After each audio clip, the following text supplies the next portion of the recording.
Hi friends, welcome to panic minutes. தமிழ்நாட்டைச் சேர்ந்த கரூர் மாவட்டத்திற்கு அருகாமையில் இரவு நேரத்தில் ரஜினி ரசிகர் ஒருவர் செகண்ட் ஷோ படம் பார்த்துட்டு ஒரு வயல்மேட்டு பகுதியில் வந்துட்டு இருக்கும் பொழுது ஒரு மோகினியால் நடந்த பயங்கரமான திகில் நிகழ்வுதாங்க இன்றைய நிகழ்வு. இந்த சம்பவமும் எல்லா சம்பவங்களை விட மிகவும் அப்நார்மலாக இருக்கும் அப்படின்றத நீங்க முழுமையாக நம்பலாங்க. இதயம் பலவீனமானவர்கள், வயதானவர்கள் இந்த வீடியோவை பார்க்க வேண்டாம் அப்படின்ற ஒரு வார்னிங்கையும் கொடுத்துக்கிறேங்க. நான் உங்கள் Afsar. Welcome to real horror stories.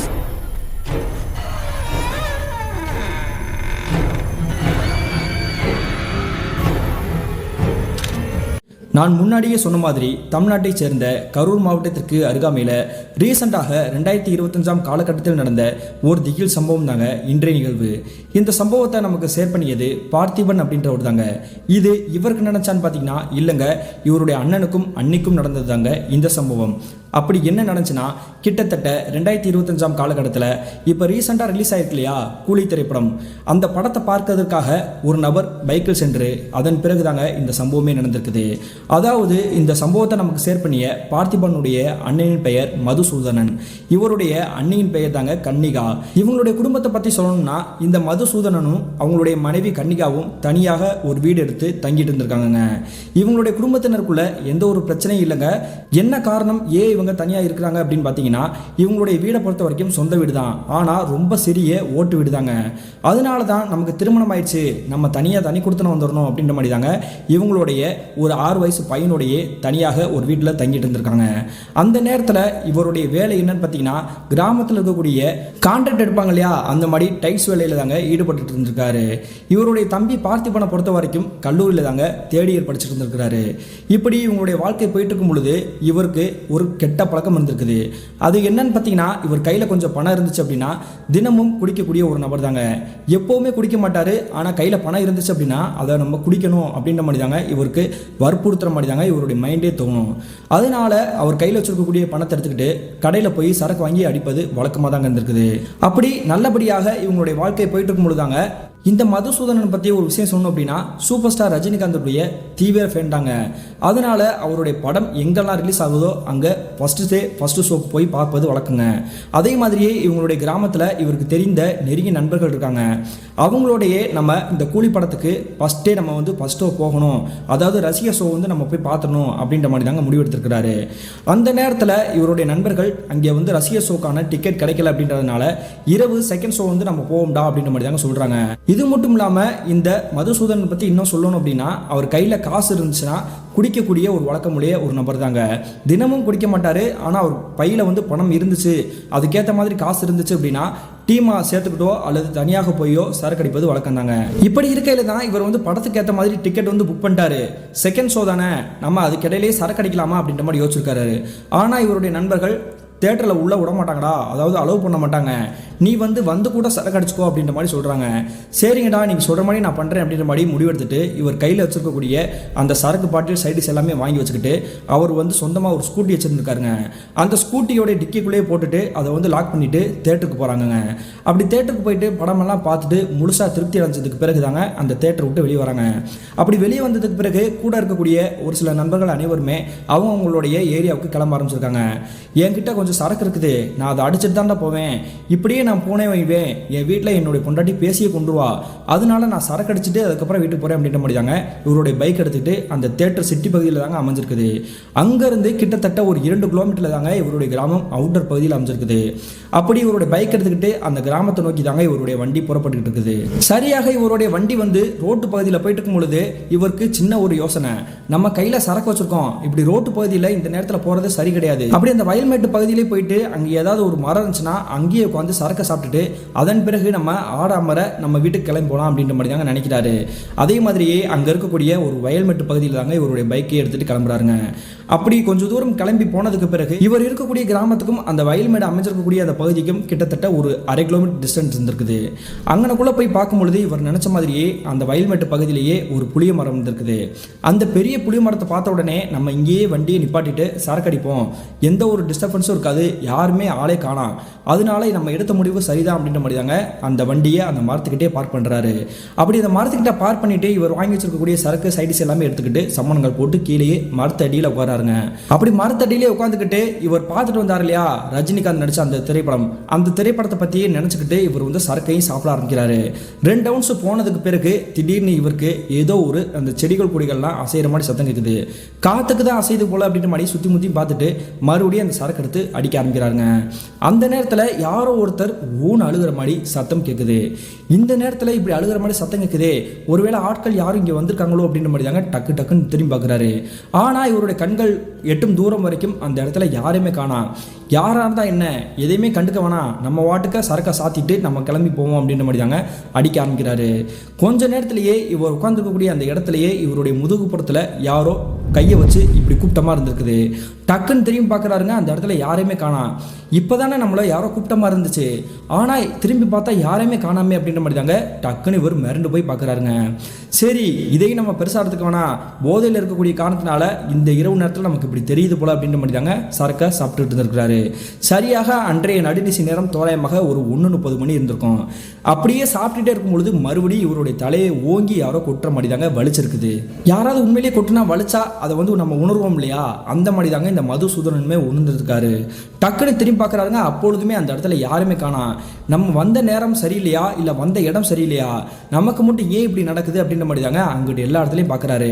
அப்படி பார்க்கும் பொழுது இவருடைய காதுகளில் மெல்லியதாக கொலுசு நடமாடக்கூடிய ஒரு பெண்மணியோட சத்தம் கேட்குதுங்க. கொலுசு போட்டுட்டு யாரும் நடக்கிற மாதிரி சத்தம் கேட்குது.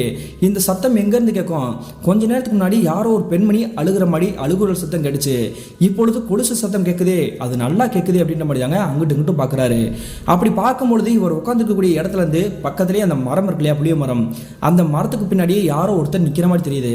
இந்த காட்சியை பார்த்த உடனே இவருக்கு கடும் கோபத்தோட அங்கே இருக்கக்கூடிய நபரை கண்டமணிக்க திட்டுறாருங்க. யாருங்க நீங்க, ஆம்பளையா பொம்பளையாளா, எதுக்காக என்னை டார்ச்சர் பண்ணிட்டு இருக்கிறீங்க? இது உங்களுடைய இடமா இருந்துட்டு போட்டோம், நான் கொஞ்ச நேரத்தில் கிளம்பி போயிடுவேன்.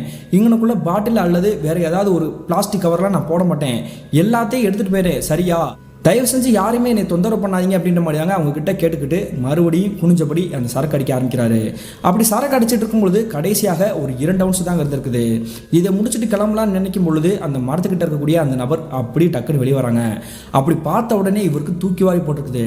என்ன காரணம்னா, அந்த மரத்துக்கு பின்னாடி நிற்கக்கூடிய அந்த நபர் ஒரு ஆண் மகனே கிடையாது, ஒரு பெண்மணி தாங்க நிற்கிறாங்க. வெள்ளை கலர் சேலையில கருப்பு கலர் ஜாக்கெட் போட்ட அந்த தலைமுடியை விரிச்சு போட்டுக்கக்கூடிய அந்த பெண்மணி இவரையே உத்து வெறிச்சு பார்த்துட்டு இருக்குது. நம்ம நினைச்சது சரிதான், இங்கே அழுகக்கூடிய அந்த பெண்மணி வேற யாரும் இருக்காது, எதிர்ப்புறத்தில் நிற்கக்கூடிய அந்த பெண்மணியாக தான் இருக்கும் அப்படின்ற மாதிரி தாங்க இவருக்கு புரிய வந்திருக்குது. அது மட்டும் இல்லாமல், எதுக்குமா என்னை தொந்தரவு பண்ணிட்டு இருக்கிற, உனக்கு எதுவும் பிரச்சனையா, உன் கணவன் கூட எதுவும் சண்டை போட்டு இந்த இடத்துக்கு வந்துட்டியா, இது சரியான இடம் கிடையாது, சரியான நேரமும் கிடையாது, நீ கிளம்பு இந்த இடத்த விட்டு அப்படின்ற மாதிரி தாங்க சத்தம் போடுறாரு. ஆனாலுமே அந்த பெண்மணி எந்த ஒரு சைகையுமே காட்டாமல் அந்த மரத்துக்கிட்டே நிற்கிது. நீ சொல்ல சொல்ல கேட்க மாட்டேல, உனக்கு என்ன பிரச்சனைன்னு என்கிட்ட சொல்லு, நான் என்னால் தீர்த்து வைக்க முடியுதா அப்படின்ற மாதிரி நான் பார்க்குறேன் அப்படின்ற மாதிரி தாங்க சொல்கிறாரு. உடனே இந்த மரத்துக்கிட்ட நிற்கக்கூடிய அந்த பெண்மணி கொஞ்சம் கொஞ்சமாக இவர்கிட்ட நெருங்கி வராங்க. அப்படி நெருங்கி வரதை பார்த்துட்டு இருக்கக்கூடிய இதே வேளையில் இந்த மதுசூதனன் அந்த பெண்மணியோட அழகுல மயங்குறாருங்க. அதாவது தன்னையே அறியாமல் அந்த பெண்மணியோட போட்டுக்கக்கூடிய அந்த வெள்ளை நிற புடவை, கருப்பு கலர் ஜாக்கெட், அவங்களுடைய முகத்தில் இருக்கக்கூடிய பளிச்சுன்னு இருக்கக்கூடிய அந்த வெள்ளை நிறத்தில் இருக்கக்கூடிய அவங்களுடைய முக தோற்றம், இதை எல்லாமே பார்த்துட்டு இப்படிப்பட்ட ஒரு பெண்மணியே நம்மளுடைய கிராமத்தில் பார்த்ததே கிடையாது. அது மட்டும் இல்லாமல் இந்த இரவு நேரத்தில் இந்த பெண்மணி இங்கே என்ன செய்யறா அப்படின்ற மாதிரி தாங்க ஏக்கத்தோட பார்த்துட்டு இருந்திருக்கிறாரு. இதை நோட் பண்ணிட்டு இருக்கக்கூடிய அந்த பெண்மணி கொஞ்சம் கூட யோசிக்காம இவர் சரக்கடிச்சு உட்காந்துருக்காரு இல்லையா, அந்த இடத்துக்கிட்டே சமானங்கள் போட்டு எதிர்ப்புறத்தில் உட்காந்துருக்குதுங்க. இதை பார்த்த உடனே இவருக்கு மெல்லியதாக பயம் வந்திருக்குது. இருந்தாலுமே அந்த பயத்தை வெளிக்காட்டாம உனக்கு என்னமா வேணும் அப்படின்ற மாதிரி கேட்கிறாரு. அப்படி கேட்கும் பொழுது, என்னுடைய கணவன் என்னை விட்டுட்டு போயிட்டான், எனக்குன்னு சொந்தம் சொல்லிக்கிறதுக்கு இந்த கிராமத்தில் யாருமே கிடையாது, என்னை உன்னுடைய கிராமத்துக்கு கூட்டிட்டு போவியா அப்படின்ற மாதிரி கேட்குதுங்க. அப்படி கேட்கும் பொழுது இந்த மதுசூதனன், நான் என்ன பண்ண முடியும், உன்னுடைய கணவன் வந்து உன்னை ஏமாத்திட்டு போயிட்டான் அப்படின்றதுக்காண்டி நான் கூட்டிட்டு போக முடியாது, எனக்கு திருமணமாகி 6 வயசுல ஒரு பையன் இருக்கான், நான் கூட்டிட்டு போனேன்னா என்னை விளக்கமாத்தால அடிப்பாங்க அப்படின்ற மாதிரி தாங்க இந்த மதுசூதன் சொல்றாரு. அதன் பிறகு அந்த பெண்மணி சோகத்தோடைய தலை குனிஞ்சபடியே அந்த தலைமுடியை விரிச்சபடியே உட்காந்துருக்காங்க. சரிம்மா, நீ எதுக்கு இந்த இடத்துக்கு வந்திருக்க, உன் கணவனோட எப்ப சண்டை நடந்துச்சு அப்படின்ற மாதிரி கேட்கறாங்க. அப்படி கேட்கும் பொழுது அந்த பெண்மணி சொல்லக்கூடிய விஷயத்தை கேட்டுட்டு இவருக்கு அப்நார்மலா தோணி இருக்குதுங்க. அப்படி அந்த பெண்மணி என்ன சொல்றாங்க பார்த்தீங்கன்னா, எனக்கும் என்னுடைய கணவனுக்கும் சண்டை நடந்து 2 வருஷம் ஆயிடுச்சு, அப்போ என்னை விட்டுட்டு போனவன் தான், அப்போ வரைக்கும் நான் இப்போ வரையும் தேடிட்டு தான் இருக்கிறேன், என்னுடைய கண்ணில் சிக்கவே இல்லை, அதனால அதே மாதிரி இந்த இடத்துலயே நான் தேடிட்டு இருக்கிறேன், எப்படியும் என்னைய கூட்டிட்டு போக வருவான் அப்படின்ற மாதிரி தாங்க சொல்றாங்க. இதை எல்லாமே கேட்டுக்கிட்டு இவருக்கு ஓரளவுக்கு புரிஞ்சாலுமே மீதி புரியவே இல்லை. அதாவது இரவு நேரம், நடுநிசி நேரம், இந்த நேரத்தில் போய் இந்த இடத்துல ஒரு பெண்மணி நிற்கிறன்றதே ஒரு அதிசயமான விஷயம். அது மட்டும் இல்லாமல் அந்த பெண்மணி கணவனோட சண்டை போட்டாங்க. அந்த சண்டை வந்து 2 வருடங்களுக்கு முன்னாடி நடந்தது. இப்போ வரைக்கும் தன்னுடைய கணவனை தேடிட்டு இருக்காளே அப்படின்ற மாதிரி தாங்க எல்லாமே வியப்பா இருக்கு அப்படின்ற மாதிரி தாங்க பார்த்துட்டு இருந்திருக்கிறாரு. மறுபடியும் உனக்கு என்ன பிரச்சனை, நான் உன்னை எங்கே கொண்டு போய் விடணும் அப்படின்ற மாதிரி கேட்குறாரு. அப்படி கேட்கும் பொழுது அந்த பெண்மணி என்ன சொல்றாங்கன்னா, என்னைய நீ காதலிப்பியா அப்படின்ற மாதிரி கேட்குறாங்கங்க. என்ன ஆச்சு இந்த பொண்ணுக்கு, கணவன் சொல்லுது என்னை காதலிப்பியான்னு கேட்குது, ஒன்றுமே புரியல அப்படின்ற மாதிரி தாங்க நினைக்கிறாரு. அப்படி பேசிட்டே இருக்கும் பொழுது அங்கே எதிர்ப்புறத்தில் உட்காந்துருக்கக்கூடிய அந்த பெண்மணி அவங்க போட்டிருக்கக்கூடிய அந்த சேலை இருக்கு இல்லையா, அதை அப்படியே அவங்களுடைய உடம்பு விட்டு வெளியே கலைக்கிறாங்க. இதை பார்த்த உடனே இந்த மதுசூதனுக்கு உடம்பெல்லாம் வேர்த்து விட ஆரம்பிச்சிச்சு. ஒரு நிமிஷம் நிப்பாட்டுமா, ஏமா அப்படிலாம் பண்ணிட்டு இருக்கிற, உனக்கு என்ன வேணும், நான் அப்படிப்பட்ட ஆள் கிடையாது அப்படின்ற மாதிரி தாங்க சொல்றாரு. அப்பொழுது அந்த பெண்மணி மறுபடியும் என்னை காதலிக்கிறியா, என்னை நீ திருமணம் பண்ணிக்கிறியா அப்படின்ற மாதிரி கேட்குறாங்க. கேட்கும் பொழுது இந்த மதுசூதனன், உன்னை என்னால் காதலிக்கவும் முடியாது, திருமணம் பண்ணிக்கவும் முடியாது, அதே மாதிரியே உன்னை கிராமத்தில் கொண்டு போய் விட முடியாது, ஏற்கனவே எனக்கு திருமணமாகி 6 வயசுல ஒரு பையன் இருக்கான்னு சொல்லிட்டு இருக்கிறேன், நீ திரும்ப திரும்ப அதே விஷயத்தையே சொல்லிட்டு இருக்கிற, தயவு செஞ்சு இங்கேருந்து எந்திரிச்சு போ அப்படின்ற மாதிரி தாங்க சத்தம் போடுறாரு. அதே நேரத்திலேயே அந்த பெண்மணி அந்த இடத்த விட்டு நகரமடியே தெரியல. அப்போ நான் சொல்கிறத நீ எதையுமே கேட்க மாட்டா அப்படின்னு பேசிட்டு இருக்கும் பொழுதே அந்த பெண்மணி பல்ல வந்து பயங்கரமாக கடிச்சிருக்கிறாங்க. அப்படி பற்களை கடிச்சுக்கிட்டு அவங்களுடைய நாக்கை வெளியே நீட்டுறாங்க. அப்படி நீட்டிக்கிட்டு இருக்கும் பொழுதே அந்த பெண்மணியோடைய முகத்தோற்றத்தை பார்த்து இவர் மிரண்டு போயிட்டாரு. என்ன காரணம்னா, அந்த உட்கார்ந்துருக்கக்கூடிய அந்த பெண்மணியோட முகத்தோற்றம் கோரமாக கருன்னு ஒரு கரிய உருவமாக மாற ஆரம்பிச்சிருக்குது. அது மட்டும் இல்லாமல் நாக்கை இப்படி கடிச்சிருக்காங்க இல்லையா, அப்படி கடிக்கும் பொழுது அந்த பல்ல வந்து அந்த நாக்கு மாட்டி ரத்தம் வெளியே சிதற அந்த நாக்கும் துண்டாவே வந்து கீழே விழுகுதுங்க. இதை பார்த்த உடனே இவர் கதி கலங்கி போயிட்டாரு. அதே மாதிரியே எதுக்குமா அப்படி பண்ணிக்கிட்டு இருக்க அப்படின்னு இவர் கேட்டுக்கிட்டே இருக்கும் பொழுது அந்த பெண்மணி ஒரு வார்த்தை தாங்க சொல்றாங்க, நான் சொல்ற எதையுமே நீ கேட்க மாட்ட, நீ உயிரோட இருந்தாதனடா நீ வந்து இந்த இடத்த விட்டு போக முடியும், நீங்க என் கூடயே வந்துடு அப்படின்ற மாதிரி தாங்க இவருடைய நெஞ்சின் மேலே ஏறி உட்காந்துக்கிட்டு இவர் கழுத்தை பிடிச்சி நெரிக்க ஆரம்பிச்சிருக்குதுங்க அந்த பெண்மணி. அப்பொழுதுதாங்க தெரிஞ்சிருக்குது இது ஒரு பெண்மணியே கிடையாது, இவருடைய வாழ்க்கையிலே மறக்க முடியாத ஒரு கரிய உருவத்தை தான் நம்ம பார்த்துட்டு இருக்கோம் அப்படின்றது. அதே மாதிரி அந்த கரிய உருவம் இவருடைய உடம்பு மேலே ஏறி உட்காந்துக்கிட்டு கழுத்தை பிடிச்சி விடாப்புடியா நெருக்கிட்டு இருந்திருக்குங்க. நம்ம எப்படியாவது தப்பிச்சு ஓடணுமே அப்படின்ற மாதிரி தாங்க விட்டு அந்த பெண்மணிய உருவத்தை வந்து தள்ளி விட்டுட்டு திட்டுன்னு அந்த வயல்மேட்லேயே குப்பரை கடிச்சு விழுந்து எந்திரிச்சு ஓடி இருக்கிறாருங்க. பாதி தூரம் ஓடுனதுக்கு பிறகு திரும்பி பார்க்குறாருங்க, அந்த இடத்துல எந்த ஒரு சத்தமும் கேட்கவே இல்லை. நம்மளோட வண்டி வேற அந்த மரத்துக்கிட்ட கிடக்குது, அந்த வண்டியை எடுத்துட்டு போகலைன்னா நம்ம பொண்டாட்டி பேசியே கொண்டுருவாளே அப்படின்ற மாதிரி தாங்க பயந்தபடியே அந்த மரத்துக்கிட்டே மறுபடியும் நடக்க ஆரம்பிக்கிறாரு. ஆனால் நல்லா புரிஞ்சுக்கோங்க, ஏற்கனவே அந்த சத்தம், அங்கே இருக்கக்கூடிய அந்த உருவம் எதுவுமே இவருடைய கண்களுக்கு இப்பொழுது தட்டுப்படலை. இது வரைக்கும் நமக்கு நடந்தது ஒருவேளை கற்பனையாக இருக்குமா என்னன்னு ஏதுன்னு தெரியல, ஆனால் நம்ம வண்டி எடுத்துகிட்டு போகணும், அது ஒன்று தான் குறிக்கோள் அப்படின்ற மாதிரி தாங்க வேகமாக நடந்து அந்த பைக்கிட்டே போயிட்டாரு. அப்படி பைக்கிட்ட போயிட்டு அந்த பைக்கில் ஏறி வந்துட்டு ஸ்டார்ட் அடிக்கிறாருங்க. புகை மட்டும் தாங்க போகுது, வண்டி ஸ்டார்ட்டே ஆகலை. என்னடா அது, ஏன் வண்டி நகர மாட்டேங்குதுன்னு திரும்பி பார்க்குறாருங்க. மறுபடியும் இவருக்கு ஈரக்குழியும் நடுங்கி போயிடுச்சு. அதே அந்த கருன்னு இருக்கக்கூடிய அந்த கரிய உருவத்தோற்றத்தில் இருக்கக்கூடிய அந்த பெண்மணி இவருடைய பைக்குக்கு பின்னாடி தாங்க உட்காந்துருக்குது. இந்த இடத்துல நம்மளை காப்பாற்றுறக்கு யாருமே இல்லையா அப்படின்னு நினச்சிக்கிட்டே இருக்கும் பொழுது ஓன்னு அந்த பெண்மணி பின்னாடி உட்காந்துபடி அழுதுட்டு இருக்குதுங்க.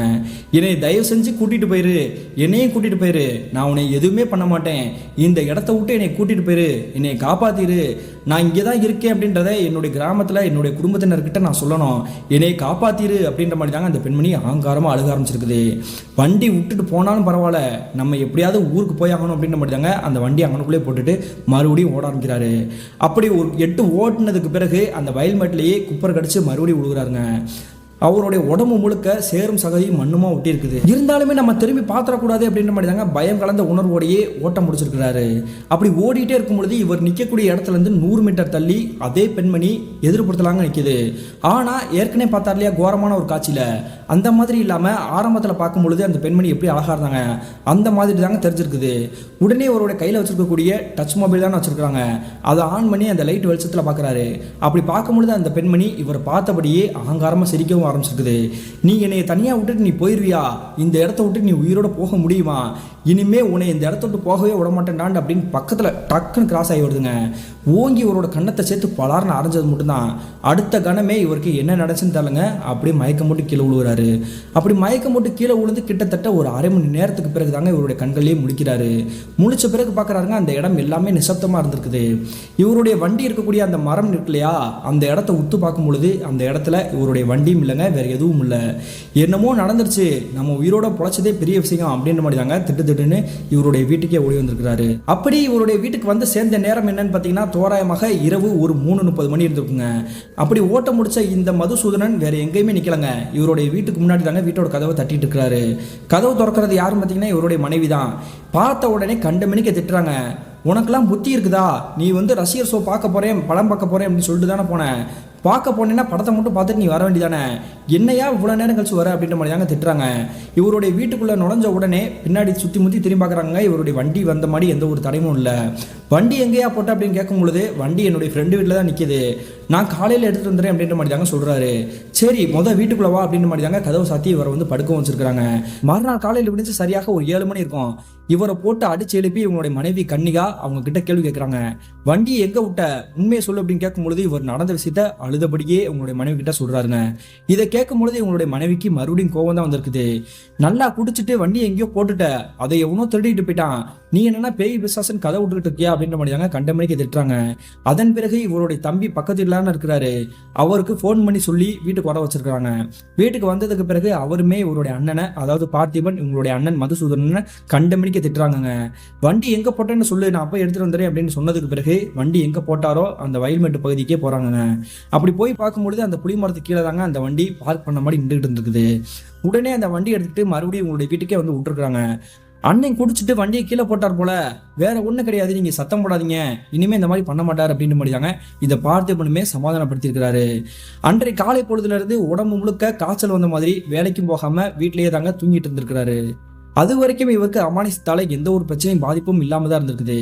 ஆனா சரியாக இரவு நேரம் ஒரு 11 மணிக்கு தாங்க இவருடைய உடம்புல ஆன்மா இருக்குது அப்படின்றத உறுதிப்படுத்துற மாதிரி ஒரு பயங்கரமான நிகழ்வு நடக்க காத்திருந்துச்சு. அப்படி என்ன நடந்திருக்குன்னு பாத்தீங்கன்னா, சரியாக அந்த இரவு நேரத்துல இந்த கணவன் மனைவி அவங்களுடைய 6 வயசு பையன் வீட்டுல தூங்கிட்டு இருந்திருக்காங்க. அப்படி தூங்கிட்டே இருக்கும் பொழுது இவங்களுடைய மனைவி கன்னிகா இருக்காங்க இல்லையா, இவங்களுக்கு யாரோ ஒருத்தர் ஏப்பம் விடுற மாதிரி தாங்க சத்தம் கேட்குது. என்னடா அது, யாரோ ஏப்பம் பயங்கரமா விடுற மாதிரி சத்தம் கேட்குது அப்படின்ற மாதிரி தாங்க டக்குன்னு தூக்கத்துல இருந்து முழிக்கிறாங்க. அப்படி முழிச்சு பார்க்கும் பொழுது இவங்களுடைய கணவர் தாங்க படுத்த படுக்கையிலே இருந்தபடி ஏப்பம் விட்டுட்டு இருந்திருக்கிறாரு. என்னாச்சு, ஏன் இப்படி வித்தியாசமா ஏப்பம் விடுறாரு அப்படின்ற மாதிரி தாங்க பக்கத்துல போய் எழுப்பி இருக்கிறாங்க.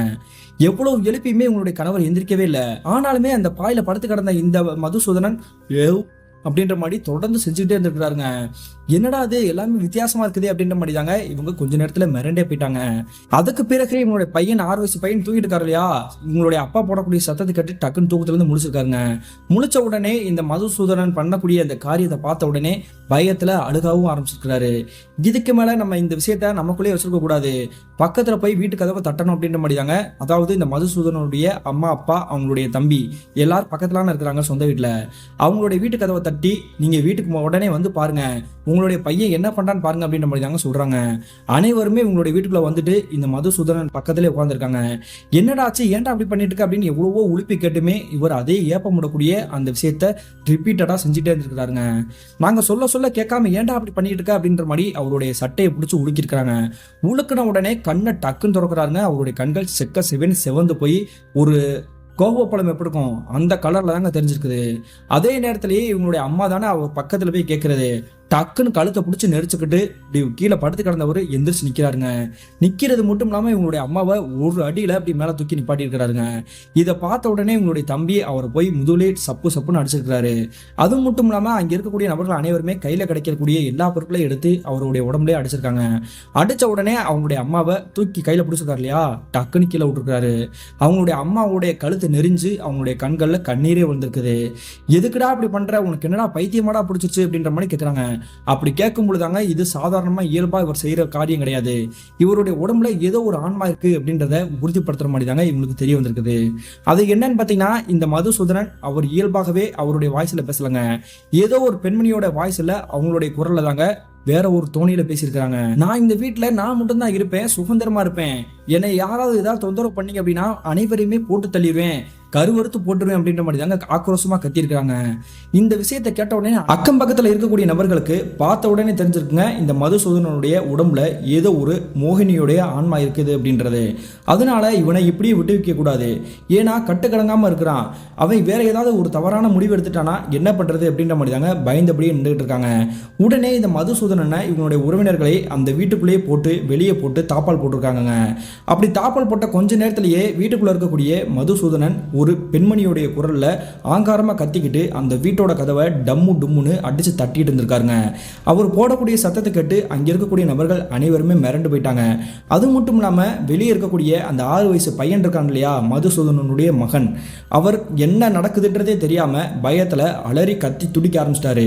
உடனே அந்த சின்ன பையனை இவங்களுடைய பாட்டியே அவங்களுடைய வீட்டுக்குள்ள கூட்டிட்டு போயிருக்கிறாங்க. கொஞ்ச நேரத்திலேயே யாரும் எதிர்பார்க்காத நேரத்திலேயே அந்த வீட்டோட கதவுகள் ரொம்ப ஸ்ட்ராங்கா இருந்திருக்குது. அதையும் மீறி அடிச்சு உடச்சுக்கிட்டு அந்த மதுசூதனன் ஒரு ஆக்ரோஷமான தூணில பற்களை கடிச்சுக்கிட்டு நாக்க துருத்திக்கிட்டு அந்த வீட்டை விட்டு வெளியே வந்திருக்கிறாருங்க. இந்த காட்சியை பார்த்த உடனே அங்க இருக்கக்கூடிய ஒரு சிலர் மிரண்டு போய் ஓட்டம் முடிக்கவும் ஆரம்பிச்சிருக்காங்க. மீதம் இருக்கக்கூடிய உறவினர்கள் என்ன ஆனாலும் பரவாயில்ல, இவனை எப்படியாவது நம்ம பிடிச்சாகணும் அப்படின்ற மாதிரி தாங்க பிடிச்சி தாங்கி அவங்களுடைய அப்பா அம்மா இருக்காங்க இல்லையா, அவங்களுடைய வீட்டுக்குள்ளேயே அனுப்பிச்சு விட்டுருக்காங்க. மறுபடியும் அந்த சின்ன பையனை அந்த வீட்டில இருந்து வேற ஒரு வீட்டுக்கு ஷிஃப்ட் பண்ணியிருக்காங்க. இப்படி அந்த வீட்டுக்குள்ள போட்டதுக்கு பிறகு அங்க இருக்கக்கூடிய அந்த மதுசூதனன் ஆங்காரமா கத்திக்கிட்டே இருந்திருக்காருங்க ஒரு பெண்மணியோட குரலையே. இப்படியே அங்கே இருக்கக்கூடிய அக்கம் பக்கத்தில் இருக்கக்கூடிய நபர்கள் சரி, இந்த உறவினர்கள் சரி, விடிய விடிய தூங்காமல் காத்துட்டு இருந்திருக்காங்க. சரியாக ஒரு அதிகாலை 4 மணி இருந்திருக்கும். அதாவது பிரம்ம முகூர்த்தம் சொல்லுவாங்க இல்லையா, அந்த நேரத்தில் கெட்ட சக்திகள் எதுவும் மண்டாது அப்படின்ற மாதிரி ஒரு ஐதீகம் இருக்குது. அதே மாதிரி தாங்க இந்த மதுசூதனனுமே ஒரு ஆக்ரோஷமாக இருக்கக்கூடிய அந்த தோணியிலிருந்து இயல்பாக மாறி எந்த ஒரு சத்தமும் போடாமல் இருந்திருக்காரு. உடனே கன்ஃபார்ம் பண்ணிக்கிட்டு அந்த வீட்டோட கதவை திறந்து பார்க்கும்பொழுது இந்த மதுசூதனன் அங்கே இருக்கக்கூடிய ஒரு தரையிலேயே மயக்கம் போட்டு கடந்திருக்காருங்க. இவனோட உடம்புல இருக்கக்கூடிய அந்த ஆன்மா வெளியேறி இருக்குது. இரவு நேரம் மட்டும்தான் அவனோட உடம்ப அதனால ஆக்கிரமிப்பு பண்ண முடியும் போல அப்படின்றது இவங்களுக்கு தெரிய வந்திருக்குது. கொஞ்ச நேரம் கூட வெயிட் பண்ணாம இவங்களுடைய கிராமத்தில் இருக்கக்கூடிய ஒரு ஐயனார் கோயிலுக்கே இந்த நபரை தூக்கிக்கிட்டு போயிருக்காங்க. அப்படி வாசல் கிட்ட நெருங்குற வரைக்கும் இந்த மதுசூதனன் இயல்பாக தான் வந்திருக்கிறாரு. ஆனா அந்த வாசல்ல காலடி வச்ச அடுத்த செகண்டே அவருடைய உடம்புல மறுபடியும் அந்த ஆன்மா ஆக்குபை பண்ணியிருக்குதுங்க. என்னையை இதோட விட்டுருங்க, இல்லை அப்படின்னா இந்த ஒட்டுமொத்த கிராம மக்களுமே நான் என்ன பண்ணுவேன்னு எனக்கே தெரியாது, என்னை விடுங்கடா அப்படின்ற மாதிரி தாங்க பல்ல கடிச்சுக்கிட்டு கத்திட்டு இருக்கிறாரு.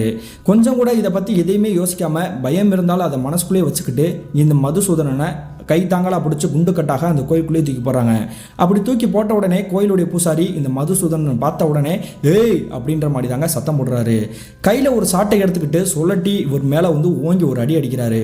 அடித்த உடனே என்னை எதுவும் பண்ணிடாதீங்க, நான் என்ன ஏது அப்படின்றத எல்லா விஷயமே ஓப்பனாக சொல்லிடுறேன் அப்படின்ற மாதிரி தாங்க இந்த மதுசூதனுடைய உடம்புல இருக்கக்கூடிய அந்த ஆன்மா பேசவும் ஆரம்பிக்குது. அப்படி அந்த மதுசூதனுடைய உடம்புல இருக்கக்கூடிய அந்த பெண்மணியோட ஆன்மா என்னன்னு சொல்லுதுன்னு பார்த்தீங்கன்னா, அந்த பெண்ணினுடைய பேர் சகுந்தலா தேவிங்க. அந்த சகுந்தலா தேவி வேற யாரும் கிடையாதுங்க, இதே கிராமத்தை சேர்ந்த ஒரு 22 வயசுல இருக்கக்கூடிய ஒரு பெண்மணி தாங்க. அந்த பெண்மணி இறந்து கிட்டத்தட்ட ஒரு 2 வருடங்கள் கடந்திருக்கும். அந்த பெண்மணி அந்த கிராமத்தை சேர்ந்த ஒரு இளைஞரை காதலிச்சிட்டு இருந்திருக்குங்க ஒருதலை பட்சமாக. அப்படி என்ன நடந்திருக்குன்னு பார்த்தீங்கன்னா, இந்த சகுந்தலா தேவி அப்படின்ற பெண்மணிக்கு சரியாக ஒரு 2 வருடங்களுக்கு முன்னாடி ஒரு 22 வயசு இருந்திருக்குங்க. இவங்களுக்கு திருமணமாகி கணவனோட சந்தோஷமாக தாங்க வாழ்ந்துட்டு இருக்காங்க. அப்படி வாழ்ந்துட்டு இருக்கக்கூடிய அதே வேலையிலேயே விவசாயம் பார்க்கக்கூடிய, அதாவது நாற்று நடுறது, களை பறிப்பது, அந்த மாதிரி வேலை பார்ப்பாங்க இல்லையா, அப்படி வேலையில் ஈடுபட்டு இருக்கும் பொழுதே இவங்களுக்கு திடீர்னு ஏப்பம் வர மாதிரி நெஞ்சு வலி வந்திருக்குது. அதே நேரத்திலேயே அதே இடத்துலயே சரிஞ்சு உளுந்து இறந்து போயிருக்கிறாங்க. அப்படி இறந்ததுக்கு பிறகுதான் அந்த பெண்ணினுடைய ஆன்மா அந்த இடத்தையே சுற்றி வலம் வருது அப்படின்ற மாதிரி தாங்க அக்கம் பக்கத்தில் இருக்கக்கூடிய நபர்கள் சொல்லியிருக்கிறாங்க. அந்த விஷயத்தை அப்படியே மாறாம இந்த சகுந்தலா தேவி அப்படின்ற பெண்ணினுடைய ஆன்மா அங்கே இருக்கக்கூடிய கோயிலுடைய பூசாரி கிட்ட சொல்லுதுங்க. இதை கேட்ட உடனே அந்த கோயிலுடைய பூசாரி மறுபடியும் அவருடைய சாட்டை எடுத்து ஓங்கி அந்த நபர் இருக்கார் இல்லையா மதுசூதனன், அவர் மேலேயே அடிக்கிறாரு. யாருக்கிட்ட நீ போய் சொல்ற, நீ எதுக்காக வந்திருக்க, நீ யார் என்னன்றதே எனக்கு தெரியாதுன்னு நினச்சிக்கிட்டியா, நீயே உன் வாயால் சொல்லு, ஆன்மாக்கள் பொய் சொல்லக்கூடாதுன்றது உனக்கு தெரியாதா அப்படின்ற மாதிரி கேட்குறாரு. அப்போ தாங்க அங்கே இருக்கக்கூடிய ஒட்டுமொத்த நபர்களுக்குமே ஒரு விஷயம் புரிய வந்திருக்குது. இந்த ஆன்மா வேற ஏதோ ஒரு ஆன்மா நம்ம கிட்ட பொய் சொல்லிட்டு இருக்குது அப்படின்ற மாதிரி தாங்க தெரிய வந்திருக்குது. ஆக்சுவலி என்ன நடந்திருக்குன்னு பார்த்தீங்கன்னா, அந்த பெண்ணினுடைய பேர் சகுந்தலா தேவியே கிடையாதுங்க, கிருஷ்ணவேணி தாங்க. இந்த கிருஷ்ணவேணின்ற பெண்மணி அதே கிராமத்தை சேர்ந்த ஒரு 20 வயசுல இருக்கக்கூடிய ஒரு பெண்மணி தாங்க. இவங்களுடைய குடும்பத்தை பொறுத்த வரைக்கும் பொருளாதாரத்தில் ஓரளவுக்கு வசதியாக இருந்திருக்காங்க. ஆனால் இந்த கிருஷ்ணவேணி அப்படின்ற பெண்மணி அந்த கிராமத்தை சேர்ந்த ஏற்கனவே திருமணமாகி இருக்கக்கூடிய ஒரு 20 வயசு மூப்பில் இருக்கக்கூடிய ஒரு நபரை தாங்க இந்த பெண்மணி ஒருதலை பட்சமாக காதலிச்சிட்டு இருந்திருக்குது. இது இவங்களுடைய குடும்பத்தினருக்கு தெரிந்ததுக்கு பிறகு இந்த கிருஷ்ணவேணியை சத்தம் போட்டிருக்காங்க. ஆனால் கேட்காம கொள்ளாம இந்த கிருஷ்ணவேணி அந்த திருமணமான அந்த நபர்கிட்ட பழக்கம் வச்சுட்டு இருந்திருக்கிறாங்க. அவருமே ஒரு கட்டத்துக்கு பிறகு நம்ம செய்யறதெல்லாம் தப்புமா, நீ என்னை விட்டு போயிரு அப்படின்ற மாதிரி தாங்க சத்தம் போட்டிருக்கிறாரு. இதை எதையுமே கேட்காம அந்த திருமணமாக இருக்கக்கூடிய அந்த நபருடைய மனைவி இருக்காங்க இல்லையா, அவங்க கிட்டையும் போய் அடிக்கடி வாக்குவாதம் பண்றது, இந்த மாதிரி விளக்கமாத்த தூக்கி அடிப்பேன் அப்படின்றது, இந்த மாதிரிலாம் சண்டை எடுத்துகிட்டே இருந்திருக்காங்க. அதனால அவங்களுடைய குடும்பத்தினருக்கு அந்த கிராமத்திலேயே ரொம்ப மன உளைச்சலுக்கு ஆளாக இருக்காங்க. இப்படியே நீ பண்ணிட்டு இருக்கிறதுக்கு நீ செத்து ஒளிஞ்சிட வேண்டியதானே, நீ இதெல்லாம் எதுக்கடி உயிரோட இருக்க அப்படின்ற மாதிரி தாங்க இந்த பெண்ணை போட்டு திட்ட ஆரம்பிச்சிருக்காங்க. ஒரு கட்டத்துக்கு பிறகு ஒரு கட்டத்துக்கு பிறகு மன உளைச்சலுக்கு ஆளான இந்த கிருஷ்ணவேணின்ற பெண்மணி விவசாயம் பார்ப்பதற்காக ஒரு வயல்மேட்டுக்கு வந்திருக்காங்கங்க. அதாவது இந்த புளி மரத்துக்கிட்ட பயந்தார் இல்லையா மதுசூதனன், அந்த இடத்துக்கு தாங்க. சரியாக ஒரு 3 நாட்கள் தொடர்ந்து சாப்பிடாம இருந்துட்டு அப்படி பசியாக இருக்கக்கூடிய அதே வேளையிலேயே அந்த மரத்துக்கிட்ட இருக்கக்கூடிய தூக்குவாளியில் இருக்கக்கூடிய சாதத்தை எல்லாத்தையுமே எடுத்து மொத்தமாகவே சாப்பிட்ருக்காங்க. மொத்தமாக சாப்பிடக்கூடிய காரணத்தினால ஜீரண கோளாறு ஏற்பட்டு இவங்களுக்கு என்ன பண்ணுறது ஏது பண்ணுறதுன்னு தெரியாமல் மூச்சடைப்பு ஏற்பட்டுருக்குது. அந்த நேரத்தில் ஏப்ப விட்டு ட்ரை பண்ணியிருக்காங்க. எதுவுமே இவங்களுக்கு கை கொடுக்குற மாதிரி தெரியல. ஒரு கட்டத்துக்கு பிறகு நம்மளோட உயிர் பிரிய போகுது அப்படின்றது தெரிஞ்ச உடனே இந்த பெண்மணி அங்கே இருக்கக்கூடிய நபர்களை கூப்பிட்டு கத்தியிருக்காங்க. அங்கே இருக்கக்கூடிய நபர்கள் அனைவருமே இந்த பெண்ணை எப்படியாவது காப்பாற்றணும் அப்படின்ற மாதிரி பக்கத்துலேயே ஓடி வந்திருக்காங்க. ஆனால் நேரம் தவறக்கூடிய அந்த காரணத்தினால அந்த பெண்ணினுடைய உயிர் அதே இடத்துலையே பறி போயிருக்குதுங்க. அப்படி இறந்ததுக்கு பிறகு இந்த கிருஷ்ணவேணின்ற பெண்ணினுடைய உறவினர்கள் அந்த சடலத்தை எடுத்துகிட்டு போய் சுடுகாட்டில் போய் நல்லடக்கமும் பண்ணிட்டு வந்திருக்காங்க. இந்த சம்பவம் நடந்த ஒரு வார காலகட்டத்திலேயே அந்த பெண்ணினுடைய ஆன்மா அந்த மரத்துக்கிட்டேயே வலம் வந்துட்டு இருந்திருக்குது. சரியாக நான் இறந்த 2 வருடங்களாக மதிய உச்சி வேளையிலே சரி இரவு நேரத்துலையும் சரி அந்த மரத்துக்கிட்ட யாருமே வரதில்லை. அதனால இந்த இடத்த விட்டு எப்படி போகிறதுன்னு எனக்கு தெரியல. அப்படி இருக்கக்கூடிய அந்த நேரத்தில் தான் இந்த மதுசூதனன் குடிபோதையிலே அந்த மரத்துக்கிட்ட உட்காந்து சரக்கு அடிச்சான். ஏற்கனவே திருமணமாகி அந்த கணவன் மனைவி இருக்காங்க இல்லையா, அவரை தேடி போய் அவனை போட்டு தள்ளாம விட மாட்டேன் அப்படின்ற மாதிரி தாங்க இவங்க நினச்சிக்கிட்டு இவருடைய உடம்பையே ஆக்குபை பண்ணியிருக்காங்க. என்னை விட்டுருங்க, நான் யாருக்கும் தொந்தரவு பண்ண மாட்டேன், நான் அவனை தான் தேடி வந்தேன், இவன் தான் என்னுடைய இடத்துல மாட்டிக்கிட்டான், இவனை நான் எந்த தொந்தரவு பண்ண மாட்டேன் அப்படின்ற மாதிரி தாங்க அந்த ஆன்மா கதறி அழுதுருக்குது. இதை கேட்டுருக்கக்கூடிய கோயில் பூசாரி, நீ பண்ணுறதே மிகப்பெரிய தவறு, உன் வயசு என்ன அவர் வயசு என்ன, அவர் குடும்பம் நல்லா இருந்துட்டு போட்டோம், நீ யாரையும் எந்த தொந்தரவு பண்ணக்கூடாது, இனிமே உன்னோட இடம் அந்த மரத்தோட எல்லை மட்டும்தான், அங்கேயுமே நீ யாரையுமே துன்புறுத்தக்கூடாது, நீ சத்தியவாக்கு பண்ணா மட்டும்தான் உன்னைய நான் சும்மா விடுவேன், இல்லைன்னா நான் எப்படிப்பட்டவேன் அப்படின்றது உனக்கே தெரியும் அப்படின்ற மாதிரி தாங்க பேசியிருக்கிறாரு. இதை கேட்கும்பொழுது அக்கம் பக்கத்தில் இருக்கக்கூடிய நபர்கள் அந்த கோயில் பூசாரியை உத்து பார்த்துருக்காங்க. அப்பொழுதுதாங்க அனைவருக்குமே வேர்த்து விடவிடக்கவும் ஆரம்பிச்சிருக்குது. என்ன காரணம் பார்த்தீங்கன்னா, அந்த கோயில் பூசாரி ஒவ்வொரு வார்த்தைகளாக சொல்லும் பொழுது அவருடைய கண்கள் செவந்து போயிருக்குதுங்க. பற்களை கடிச்சிட்டு இருக்கக்கூடிய அவருடைய முகத்தோற்றமே மொத்தமாக வேறு மாதிரி தெரிஞ்சிருக்குதுங்க. அதாவது அந்த ஐயனார் கோயிலுடைய பூசாரியோட உடம்புலயே ஐயனாரே இறங்கின மாதிரி தாங்க ஆக்ரோஷமா தாண்டவம் ஆடி இருக்கிறாரு. இதை பார்த்துட்டு இருந்தா அந்த பெண்ணினுடைய ஆன்மா, நான் யாருக்கு எந்த தொந்தரவும் பண்ண மாட்டேன், என்னை எதுவும் பண்ணிடாதீங்க அப்படின்ற மாதிரி தாங்க சத்தியவாக்கு கொடுத்துட்டு இவருடைய உடம்பு விட்டே டிசப்பியர் ஆயிருக்குதுங்க. கொஞ்ச நேரத்திலேயே மயக்கத்திலேருந்து எந்திரிச்ச இந்த மதுசூதனனுக்கு அங்கே என்ன நடந்துச்சு அப்படின்றது ஒன்றுமே தெரியல. அதன் பிறகு அந்த கோயிலுடைய பூசாரி, இனிமே யாருக்கு எந்த ஒரு பாதிப்பு பிரச்சனையும் கிடையாது, நீங்க தைரியமா போயிட்டு வாங்க அப்படின்ற மாதிரி தாங்க வழி அனுப்பிச்சும் வைக்கிறாரு. அதே மாதிரியே இந்த மதுசூதனனை கூப்பிட்டு தனியாக ஒரு விஷயமும் வான் பண்ணி சொல்லிக்கிறாரு. தம்பி, இரவு நேரத்தில் இந்த மாதிரி ஒரு இடத்துக்கு போய் நீ சரக்கடிக்கிறது மிகப்பெரிய தவறு. அங்கே ஆன்மாக்கள் தொல்லையோ அல்லது வேற எந்த தொல்லையோ நம்ம நிச்சயமா சொல்ல முடியாது. ஏன்னா நீ போகக்கூடிய அந்த இடத்துல அந்த பெண்ணினுடைய ஆன்மா இருந்துச்சு, அது உன்னை ஆக்குபை பண்ணுச்சு, அதன் பிறகு இந்த பிரச்சனை மாட்டின அப்படின்றது இருக்கட்டும். அதே இடத்துல யாராவது ஒரு குடியார நபர்கள் அல்லது கொள்ளையர்கள் திருடர்கள் இந்த மாதிரி வந்துட்டாங்கன்னா நீ அவங்க கிட்ட மாட்டிக்கிட்டு உன்னோட உயிர் பறிபயிற்சி அப்படின்னா நீ உன் குடும்பத்துக்கு என்ன பதில் சொல்ல காத்திருக்க? இதை முதல்ல நீ முடிவு பண்ணிட்டு இந்த மாதிரி வேலையில் நீ குடிக்க போகலாமா அப்படின்றத யோசிச்சுக்கோ அப்படின்ற மாதிரி தாங்க சொல்லி வழி அனுப்புறாருங்க. அதே மாதிரியே இந்த மதுசூதனும் வருத்தத்தோடையே அந்த கோயில் பூசாரி கிட்ட மன்னிப்பு கட்டுட்டு இவங்களுடைய குடும்பத்தினருடைய இவங்களுடைய வீட்டுக்கே வந்திருக்கிறாருங்க. இந்த சம்பவம் நடந்ததுலேருந்து இவங்களுடைய குடும்பத்தினருக்கும் யாருக்கும் எந்த ஒரு பிரச்சனையும் பாதிப்பும் இல்லாமல் நிம்மதியாக தாங்க இருந்திருக்காங்க. இதில் இன்னொரு நல்ல விஷயம் நடந்திருக்குது. அது என்னன்னு பார்த்தீங்கன்னா, குடிக்கக்கூடிய அந்த விஷயத்தை மொத்தமாகவே கைவிட்டுட்டாருங்க இந்த மதுசூதனன். இதனால இவங்களுடைய குடும்பமே ரொம்ப சந்தோஷமாக தான் இருந்திருக்காங்க. கிட்டத்தட்ட 2025 அதாவது ரீசன்ட் காலகட்டத்தில் நடந்த சம்பவம் பிரதர்.